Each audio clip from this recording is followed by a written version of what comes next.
Ahora su Biblia, Salmo 74. ¿Quiénes lo han leído? 2, 3. Muy bien.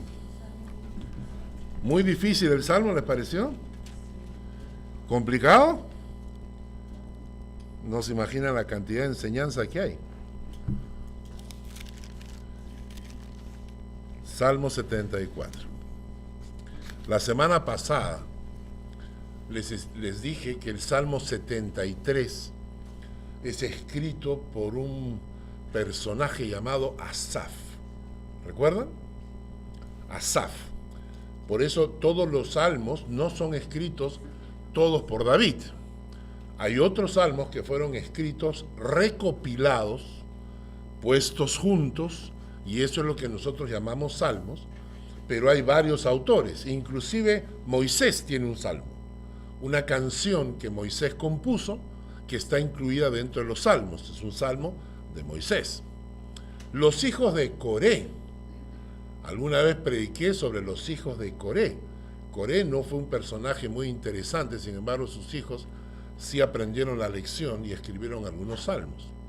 Pues Asaf, la semana pasada les mencioné que Asaf era uno de los 3 directores del coro que David había organizado.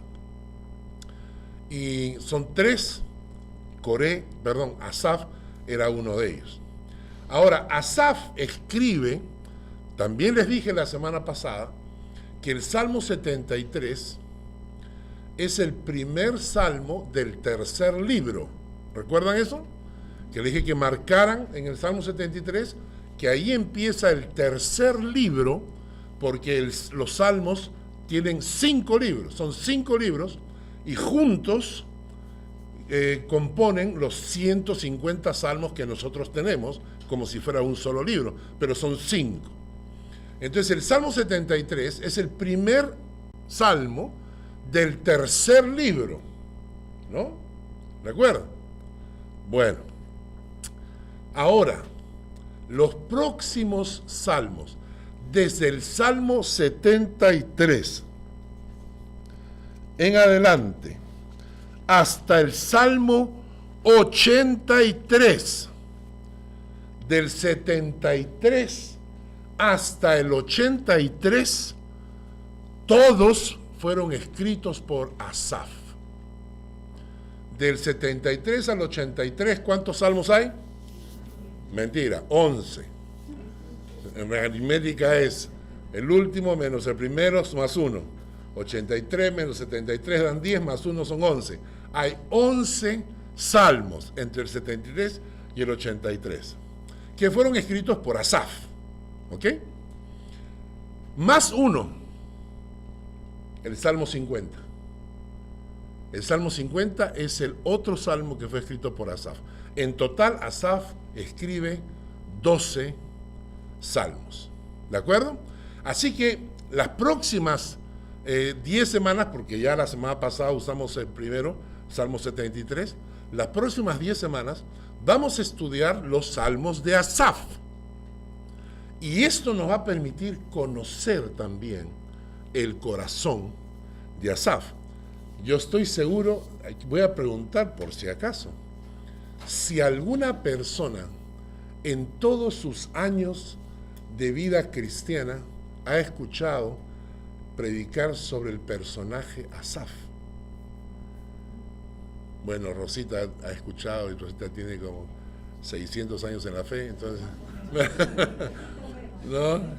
Tiene más... ¿Cuándo te convertiste? ¿En qué año? 78. Ah, yo te gano. 76 conocí al Señor. Entonces nosotros somos veteranos, pero interesante este personaje que me llama la atención. Y lo que me llama la atención de este personaje es que estos salmos hablan y expresan el corazón de la gente. ¿No es cierto? Cuando estudiamos el Salmo, no solamente escuchamos enseñanza aplicada a nuestra vida, pero también conocemos cómo era el corazón. Y la semana pasada me llamó mucho la atención Asaf, siendo el director del coro, y tomamos como ejemplo a Daniel, decíamos es el Daniel del Salmo, ¿no? cómo él tiene estas dudas. Cómo Asaf se pregunta, dice, casi resbalaron mis pies, casi se deslizaron mis pies, ¿no? Teniendo envidia de cómo los malos y los impíos prosperan.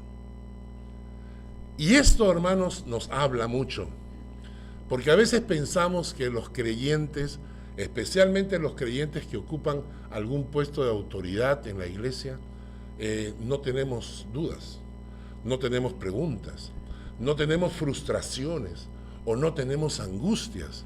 Y lo que pasa es que nosotros venimos acá y ponemos nuestra cara de domingo, ¿no? ¿Qué tal, hermano? Gracias, hermano, Dios le bendiga, ¿no?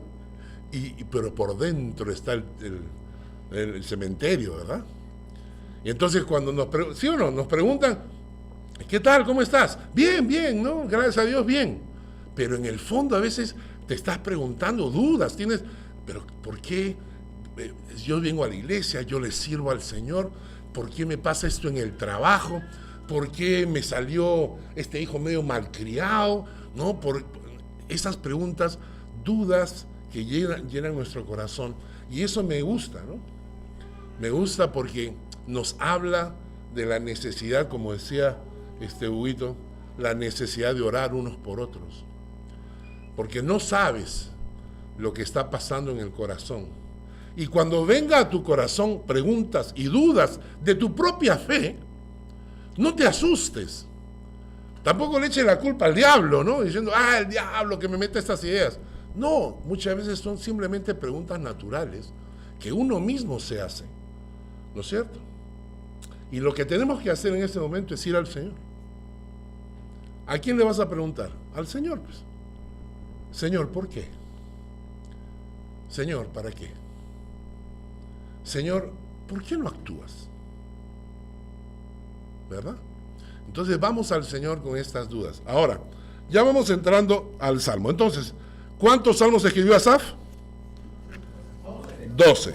Desde el 73 hasta el, más el Salmo 50. Vamos a conocer un poco de Asaf. Vámonos al Salmo 50. Vamos a ver, este hombre que tenía a veces sus frustraciones y sus dudas, sin embargo escribe en el Salmo 50, del versículo 1 en adelante. Miren la imagen que tiene Asaf de Dios. Miren la imagen que tiene Asaf de Dios. Salmo 50. El Dios de dioses, Jehová, ha hablado y ha convocado la tierra desde el nacimiento del sol hasta donde se pone. De Sión, perfección de hermosura, Dios ha resplandecido. Vendrá nuestro Dios y no callará. Fuego consumirá delante de él y tempestad poderosa le rodeará. Convocará a los cielos de arriba y a la tierra para juzgar a su pueblo. Juntadme mis santos, los que hicieron conmigo pacto con sacrificio, y los cielos declararán su justicia, porque Dios es el juez. Este hombre que escribe estas letras tiene frustraciones, tiene preguntas. ¿Qué piensa Asaf de nosotros, del pueblo de Dios? En el mismo Salmo 50, versículos 14 y 15. Dice, sacrifica a Dios alabanza y paga tus votos al Altísimo. Invócame en el día de la angustia, te libraré y tú me honrarás. Sacrifica a Dios alabanza, lo hemos hablado varias veces. ¿Qué significa sacrifica a Dios alabanza?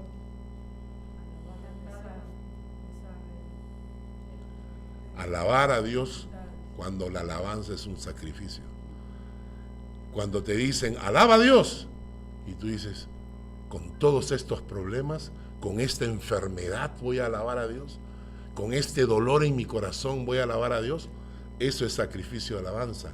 Cuando alabas a Dios, a pesar del dolor, es un sacrificio alabar a Dios. Y eso significa que le estás diciendo a Dios, creo en ti, que eres soberano y lo que me está pasando es por tu voluntad. Y por eso te alabo y te doy gracias. Paga a Dios tus votos, cumple tus promesas al Señor. En fin. Entonces, este es Asaf, ¿no? Una cosa más que tenemos que saber de Asaf, que nos va a ayudar con el Salmo 74, lo encontramos en el libro de Crónicas. Primera de Crónicas, capítulo 25. ¿Tu Biblia? Primera de Crónicas, capítulo 25. ¿Ya lo tienen?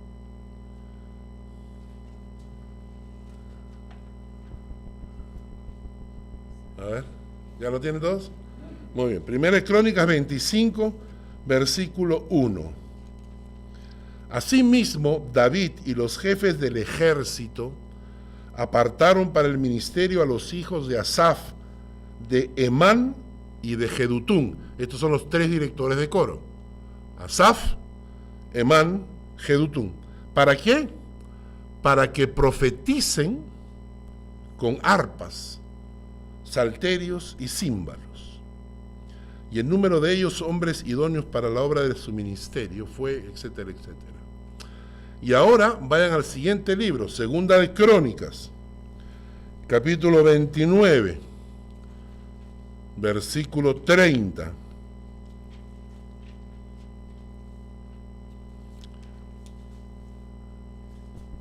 Entonces el rey Ezequías y los príncipes dijeron a los levitas que alabasen a Jehová con las palabras de David y de Asaf, vidente, en el hebreo, profeta. Asaf, profeta. Y ellos alabaron con gran alegría y se inclinaron y adoraron.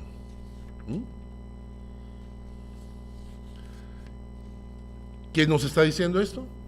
Que Asaf, aparte de ser director del coro, era profeta. Era usado por Dios para traer un mensaje a los hombres. Eso es un profeta. Mensaje de Dios a los hombres. Y usaba a sus profetas. Eso terminó. Eso terminó. En Hebreos, en el capítulo 1, les leo para que no busquen, en Hebreos capítulo 1 dice, Dios, habiendo hablado muchas veces y de muchas maneras, en otro tiempo, a los padres por los profetas, en estos postreros días nos ha hablado por el Hijo, a quien constituyó heredero de todo y por quien asimismo hizo el universo. Hebreos capítulo 1, versículos 1 al 3. Y esto nos dice que Dios se fue revelando a través de la historia. En ese tiempo no había Biblia, recién se estaba armando la Biblia. Por eso Dios tenía que revelarse a los hombres a través de los profetas. Y eso se fue escribiendo. Y esa revelación fue progresiva hasta llegar a Jesucristo. Y cuando llega Jesucristo, Jesucristo es la revelación máxima de Dios a los hombres. ¿De acuerdo? Hoy en día no hay ese tipo de revelación porque no hay ninguno mayor que Jesucristo. Si hoy en día alguien se para y dice, Dios me está trayendo una revelación especial, algo que nadie sabe y que solamente me ha dicho a mí, es mentiroso. Es un falso profeta, porque no hay nadie mayor que Jesucristo. Cuando alguien viene y trae un mensaje de Dios, te dicen, tengo un mensaje de Dios, tiene que estar en la palabra ya escrito. Si no está en la palabra, es mentiroso, es un estafador. ¿De acuerdo? Ahora, Asaf sí era uno de estos profetas en aquel tiempo que Dios utilizaba para hablarle a los hombres. La profecía no solamente quiere decir futuro, la profecía muchas veces tiene que ver con el presente. Jeremías era un profeta. Jeremías hablaba a los reyes y los reyes le decían, vamos a ir a la guerra porque todos mis profetas dicen que vayamos y que vamos a ganar. Pregúntenle a Jeremías. Y Jeremías decía, no quiero, no me pregunten, anda nomás, pelea. No, pregúntenle a Jeremías. Le preguntaban a Jeremías, Jeremías decía, rey, no es verdad, pues no, te están mintiendo. ¿Esos profetas son mentirosos? La verdad es que si vas a perder. Al pozo lo metían al pobre Jeremías por haber dicho eso. Al pozo lo metían, ¿no? Y lo encerraban en la cárcel. Y la próxima vez el rey, pregunten a Jeremías, no, haz nomás lo que te dicen. No, Jeremías. Y Jeremías le revelaba al rey lo actual, no lo profético, sino lo actual, ¿no? Pero también se daba el caso de que habían profetas que hablaban del futuro, que nos revelaron la segunda venida de Cristo, la primera venida de Cristo y luego la segunda inclusive. El Salmo 74 es una profecía. Vamos a leer. Miren, vamos a leer desde el versículo 1 hasta el versículo 9. ¿Por qué, oh Dios, nos has desechado para siempre? ¿Por qué se ha encendido tu furor contra las ovejas de tu prado? Acuérdate de tu congregación, la que adquiriste desde tiempos antiguos, la que redimiste para hacerla la tribu de tu herencia. Este monte de Sión donde has habitado, dirige tus pasos a los asolamientos eternos, a todo el mal que el enemigo ha hecho en el santuario. Quiero que tomen nota de esa frase. A todo el mal que el enemigo ha hecho en el santuario. Tus enemigos vociferan en medio de tus asambleas. Han puesto sus divisas por señales. Se parecen a los que levantan el hacha en medio de tupido bosque. Y ahora, con hachas y martillos, han quebrado todas sus entalladuras. Han puesto a fuego tu santuario, han profanado el tabernáculo de tu nombre, echándolo a tierra. Dijeron en su corazón, destruyámoslo de una vez. Han quemado todas las sinagogas de Dios en la tierra. No vemos ya nuestras señales, no hay más profeta, ni entre nosotros hay quien sepa hasta cuándo. Miren el versículo 7. Han puesto a fuego tu santuario. Han profanado el tabernáculo de tu nombre, echándolo a tierra. Dijeron en su corazón, destruyámoslos de una vez. Han quemado todas las sinagogas de Dios en la tierra. Y esta profecía se cumplió. ¿Cuándo fue el tabernáculo quemado? ¿Cuándo hubo asolamiento? En ese tiempo de David no. Asaf era del coro de David, pero en el tiempo de David no pasó esto. ¿Cuándo ocurrió esto? 400 años después, cuando Nabucodonosor, el rey babilónico, invadió Judá y se los llevó cautivos. Ustedes saben que el pueblo de Israel, cuando David entra, es un solo reino, pero después que muere su hijo Salomón, se divide en dos: el reino del norte o el reino de Israel y el reino del sur, el reino de Judá.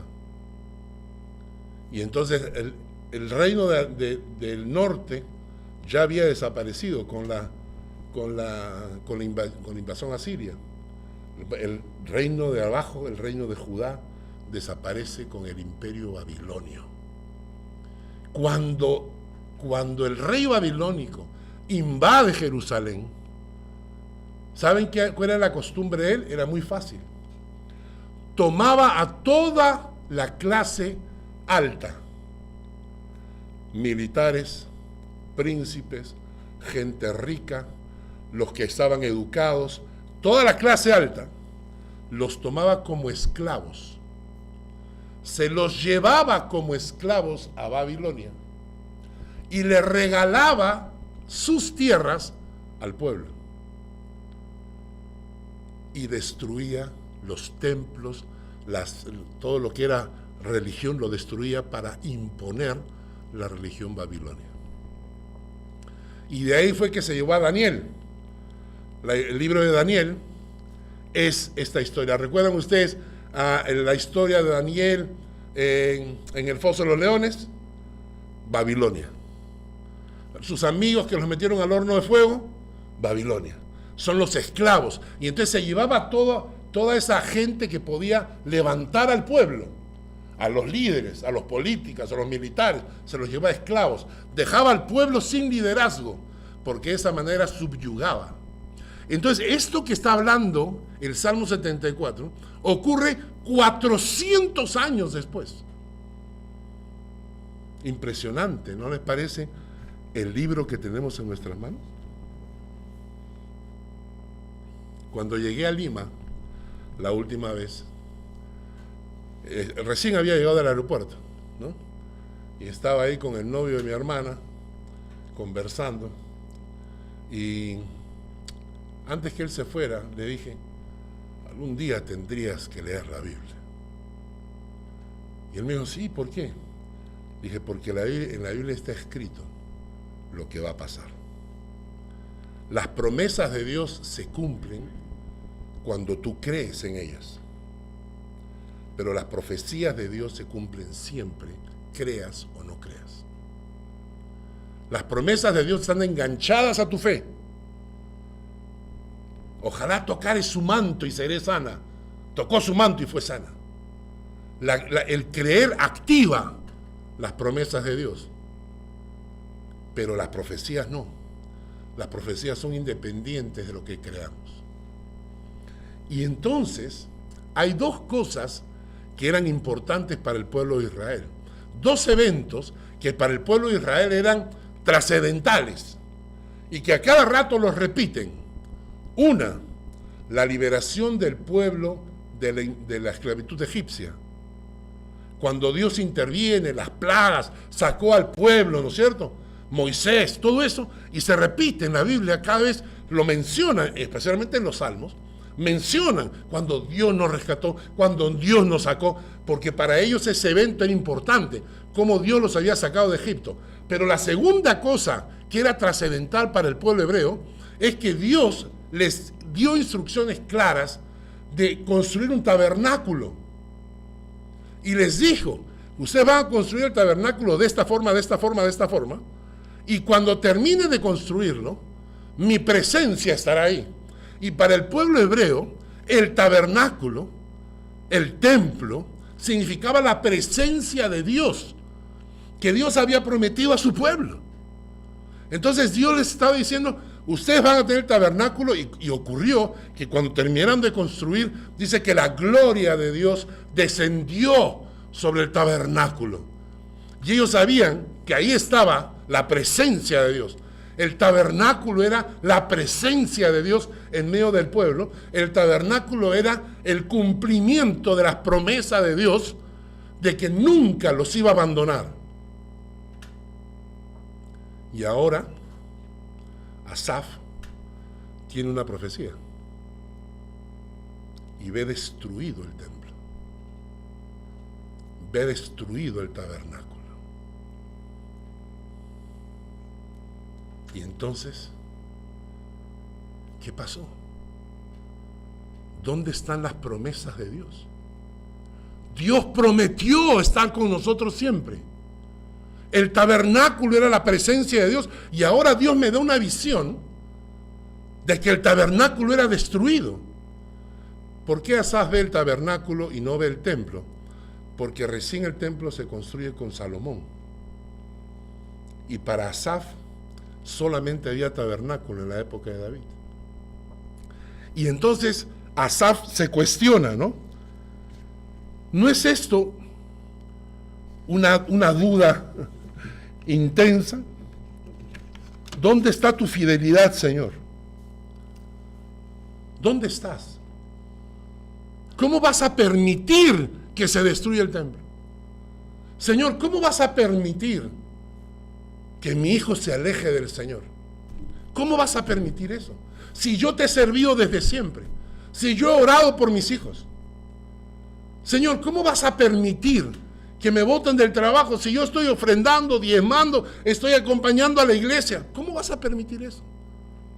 Y entonces Asaf la pregunta de su corazón era dudando de la fidelidad y de las promesas de Dios. Y la primera pregunta que se hace Asaf está en el versículo 1.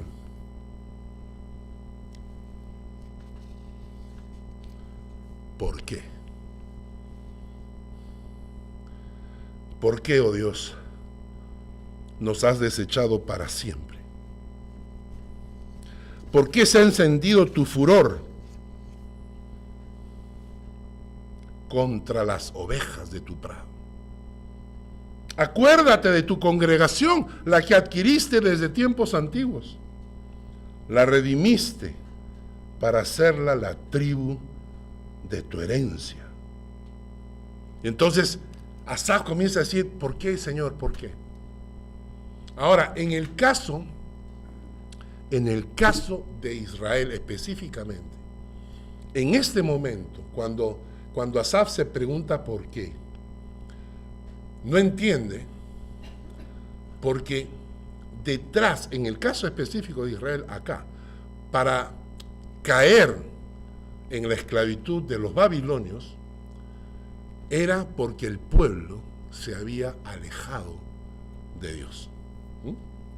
Entonces, el pueblo estaba acostumbrado a una teocracia, o sea, Dios gobernaba. Dios gobernaba a través de los profetas y de los sacerdotes, ¿no? Pero en algún momento, ellos vieron y dijeron, oye, los filisteos tienen rey. En serio, los filisteos tienen rey, ¿no? Los de Galat tienen rey. Oye, los de Edom tienen rey. Nosotros también queremos rey, ¿pe? No te queremos rey, ¿pe? ¿No es cierto? Entonces, Samuel les dice, no, el pueblo de Dios no necesita rey, porque Dios nos gobierna, Dios nos dirige, se llama teocracia, Dios habla y guía a su pueblo. Y el pueblo dijo, no, nosotros queremos rey como los demás, igualito a los demás, ¿no? Y entonces Dios le dice a Samuel, no te amargues, viejito, porque se va a morir de infarto, ¿no? Ya estaba mayor Samuel. Dice, no te amargues porque te va a venir infarto, tranquilo. No te han desechado a ti, le dice. Me han desechado a mí. Y entonces Dios le dio un rey, Saúl. Después viene David. Después viene Salomón. Después el reino se divide. Y están los reyes del norte y los reyes del sur. Los reyes de Israel, los reyes de Judá. Y de todos esos reyes, creo que hay solo 3 que hicieron lo correcto delante de Dios. Y los otros reyes querían copiar no solamente el gobierno de los otros países, sino también las costumbres y los dioses. Entonces Dios intervino con sus profetas, Isaías, Jeremías, Ezequiel, Nahum y todos los profetas, y llegaban y le decían, por favor no lo hagan. ¿Por qué? Porque Dios dice, no se copien de las naciones vecinas, respeten la enseñanza de Dios. Y como no lo hicieron, entonces Dios agarró y dijo, ok, es hora de disciplina. La disciplina es una manifestación del amor de Dios. Quiero que leamos juntos Hebreos, capítulo 12, del versículo 5 en adelante.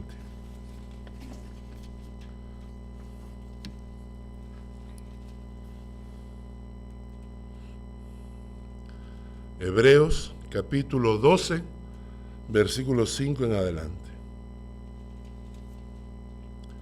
Ya habéis olvidado la exhortación que como a hijos se os dirige, diciendo, hijo mío, no menosprecies la disciplina del Señor, ni desmayes cuando eres reprendido por Él, porque el Señor al que ama, disciplina, y azota a todo el que recibe por hijo. Si soportáis la disciplina, Dios os trata como a hijos, porque ¿qué hijo es aquel a quien el Padre no disciplina?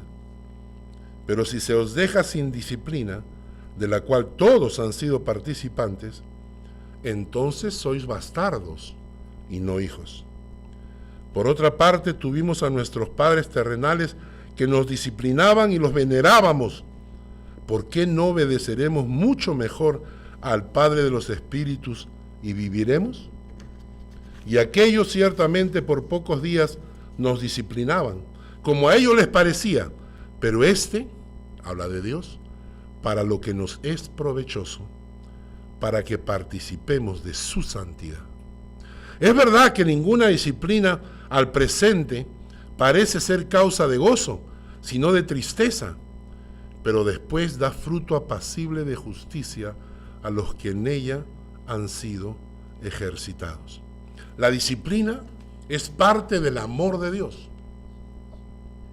Es una enseñanza de Dios. Y entonces, en el caso del pueblo de Israel, la caída bajo el imperio babilonio era una disciplina. Y entonces, cuando las cosas me van mal, cuando me pregunto ¿por qué, Señor?, lo primero que tengo que hacer es detenerme, tomar un tiempo de reflexión y preguntarme: Señor, ¿seré que me he comportado como necio? ¿Será que estoy bien en tus caminos? Porque la necedad te vuelve ciego. La necedad no te hace ver el problema. Te disculpas a ti mismo, crees que está bien, que todo funciona, y de repente Dios dice: no es así. ¿Cuántas veces hemos pasado nosotros por épocas de necedad? Y no te das cuenta. Y a veces es tu esposa la que te dice: oye, te estás comportando como necio, ¿no? O a veces uno le dice a la esposa: no seas necia, ¿no? O a veces en el trabajo tú estás reaccionando con cólera, con rencores contra tu jefe, y no te das cuenta. Y alguien tiene que decirte: espérate, detente. ¿Qué estás haciendo? ¿Cuántas personas destruyen sus hogares por necedad? Y después me llaman y me dicen: ay, ¿puedes por favor orar por mí? Porque me he perdido mi trabajo. Y uno le dice: ¿no te dije que tengas cuidado? A veces la disciplina es una llamada de atención de parte de Dios. Y cuando viene la disciplina, naturalmente, la Biblia dice que los hacía morir y entonces buscaban a Dios. Cuando viene la disciplina, comenzamos a buscar al Señor desesperadamente. O más que eso, cuando vemos la disciplina de Dios, queremos que Dios evite las consecuencias, ¿no? Es que salimos estamos jugando con la amiguita por el internet y nos conocimos con la amiguita y nos encontramos para comer. No, es una amiguita nomás, no pasa nada. Y luego caemos en pecado de fornicación. Bueno, nadie se ha dado cuenta, mi esposa no se ha dado cuenta, hasta que la amiguita llama y te dice: estoy embarazada. Y uno se pone de rodillas: no, Señor, no permitas, por favor, que no esté embarazada. Interesante, ¿no?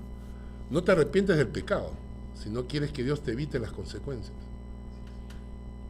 Y a veces Dios te dice: no, pues, vas a pasar por tu túnel. Y entonces lo que pasó con el pueblo de Israel, cuando Asaf se pregunta: ¿por qué? ¿Por qué permitiste que destruyeran el templo?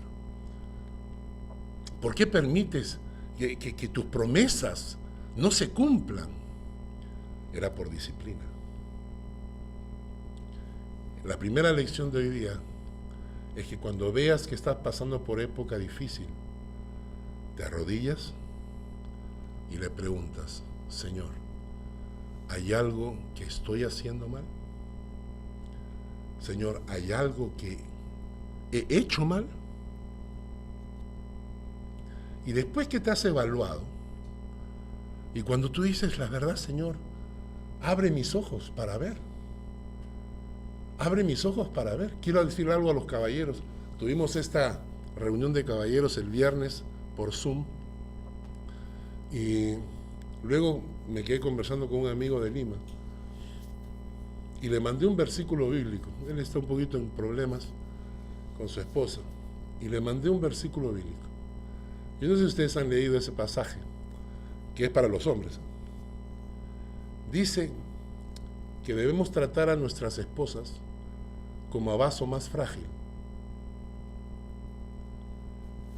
Y la última línea dice, para que vuestras oraciones no tengan estorbo. Para que las oraciones de Mario no tengan estorbo, debes tratar a tu esposa como vaso más frágil. Para que las oraciones de Fernando no tengan estorbo, debe tratar a su esposa como vaso más frágil. Cuando yo leo ese versículo, le diga al Señor, ¿qué tal raza? O sea, que tiene que ver una cosa con la otra, ¿no? O sea, yo estoy bien contigo, entonces me atiendes a las oraciones. Pero ¿qué tiene que ver mi mujer? ¿No? Que el trato con mi mujer, con mis oraciones, pues, ¿no? Porque para los hombres que Dios puso como cabeza de su hogar, tu relación conyugal es tu puerta de entrada a tu relación con Dios. Y a veces no nos damos cuenta. Señor, ¿por qué? Señor, ¿por qué me pasa esto, no? Y en ese momento que tú estás orando, estás clamando, estás de rodillas, tu esposa te acerca y te dice, papi, te sirvo un café. Caramba, no molestes, estoy orando, ¿no? A veces le preguntamos al Señor por qué. Y en realidad deberíamos preguntarnos a nosotros mismos, ¿qué pasa dentro de mí? La segunda pregunta que se hace a Asaf, volvemos al Salmo 74.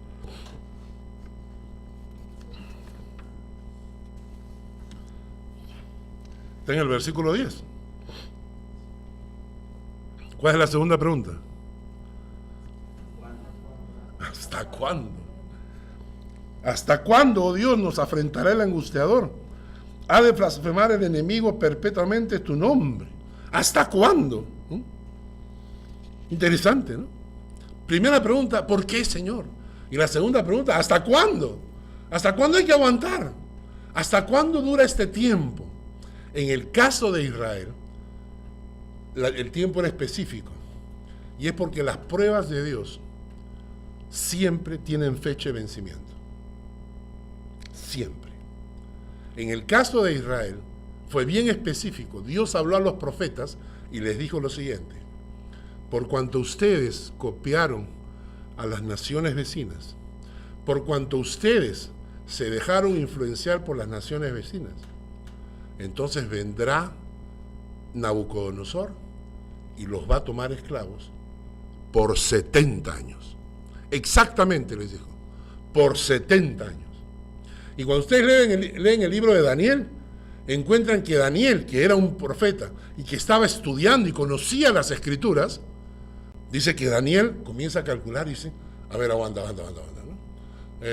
1972, entonces al 82, al 92, al 2002, 2012, 2022, 2032, vamos al 2042, ya se cumplieron los 70 años, y entonces Daniel comienza a clamar a Dios, Dios, tú dijiste 70 años.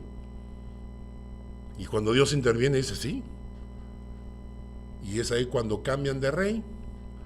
Nabucodonosor está muerto, está el rey Darío, vienen nuevos reyes, y uno de esos reyes les dice, vayan, reconstruyan Jerusalén, reconstruyan el templo, y es cuando Esdras y Nehemías regresan para reconstruir.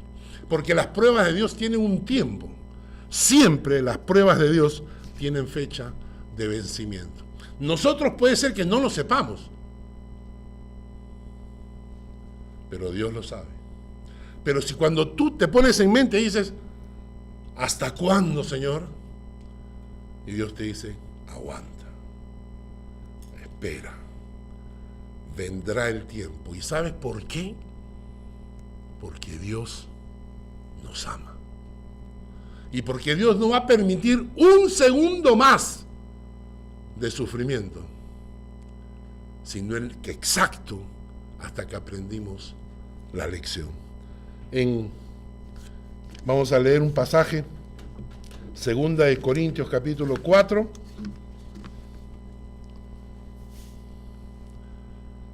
Acá nos dice, ¿qué vamos a hacer cuando nos preguntamos hasta cuándo?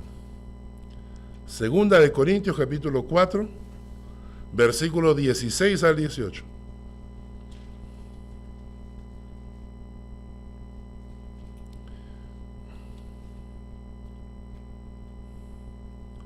Dice,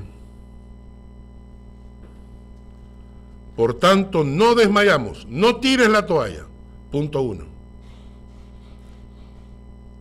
Aunque nuestro hombre exterior se va desgastando, el interior, no obstante, se renueva de día en día. Renueva tu fe diariamente. Porque esta leve tribulación momentánea produce en nosotros un cada vez más excelente y eterno peso de gloria, no mirando nosotros las cosas que se ven, sino las que no se ven. Pues las cosas que se ven son temporales, pero las que no se ven son eternas. Entonces, cuando te estás preguntando hasta cuándo, tú no sabes hasta cuándo, pero confías en el Señor. No sabes hasta cuándo, pero confías en el Señor. Y tú dices, Señor, no sé, ¿hasta cuándo durará esto? No sé, pero yo sé que tú no vas a permitir que yo sufra un segundo más de lo que debo sufrir, de lo que debo ser probado. Mientras tanto, no desmayamos, no tiro la toalla, porque tenemos la tendencia. Ay, ya no quiero saber nada. ¿Sabes qué? Ya me voy a la iglesia, ya no. No me sirve para nada ir a la iglesia, porque estoy en medio de las pruebas y Dios no actúa. No desmayamos, no tiramos la toalla. Dice que el hombre interior se va renovando. Es decir, no solamente no tires la toalla, sino que cada día tienes que renovar tu fe con el Señor. Y en tercer lugar, mirando siempre las cosas del cielo y no las de la tierra. Pon la mira en las cosas de arriba, si es que habéis resucitado con Cristo. Y entonces ya no te interesa la pregunta ¿hasta cuándo? Se la dejas al Señor, porque tú te has puesto a, no voy a tirar la toalla, voy a renovar cada día mi fe y voy a estar siempre con los ojos puestos en las cosas del Señor. Y es ahí cuando Dios aparece y te dice, sé fiel hasta la muerte. ¿Por qué? ¿Para qué? Se pregunta Asaf. La tercera y la última pregunta, y vamos terminando, está en el versículo 11.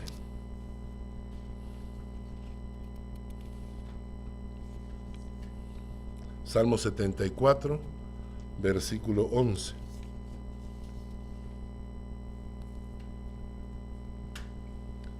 ¿Por qué retraes tu mano? ¿Por qué escondes tu diestra en tu seno? Esa expresión es interesante. ¿Por qué escondes tu diestra en tu seno?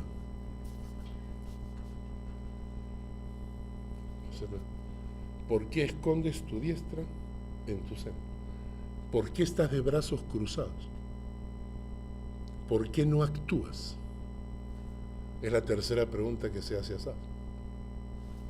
Y la respuesta no es, bueno, Dios no actúa porque, no, porque a veces no tenemos ni idea de por qué Dios no actúa. Y vamos a llegar a la presencia de Dios y ahí vamos a preguntarle, Señor, ¿por qué no actuaste? ¿No?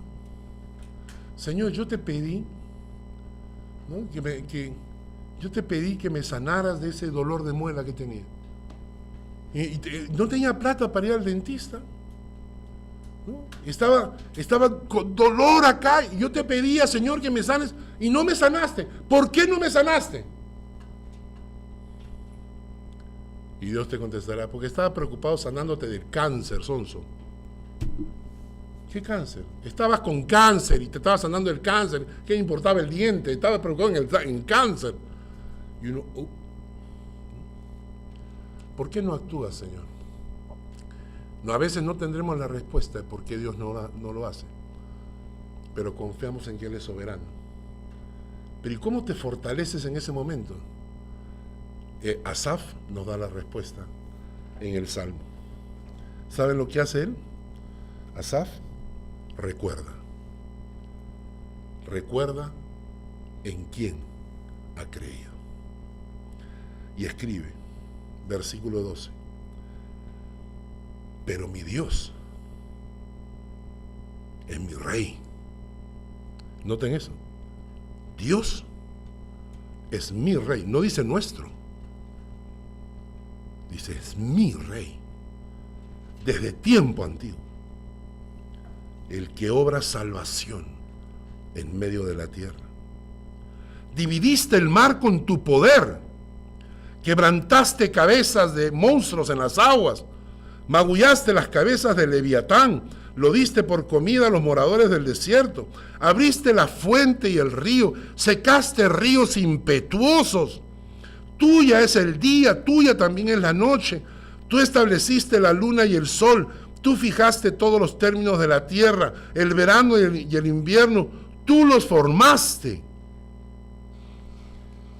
Lo que hace Asaf para fortalecer su fe, cuando viene la pregunta, ¿por qué no actúas, Dios?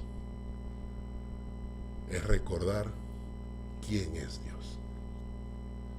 Y entonces en ese momento tú comienzas a pensar y dices, Señor, yo no sé por qué no actúas ahora, pero yo sé, he visto cómo has actuado en el pasado. Yo sé cómo tú salvaste mi vida. Yo sé cómo sanaste a mi hijo. Yo he visto tu mano obrar en mí. Yo he visto tu mano obrar en mi familia. Tú eres el Dios de los cielos. Y ese pensamiento fortalece tu alma.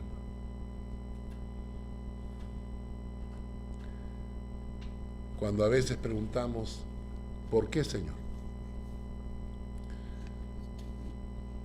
¿Para qué? ¿Por qué no actúas? Y la respuesta siempre es la misma. No lo sé, pero en ti confío.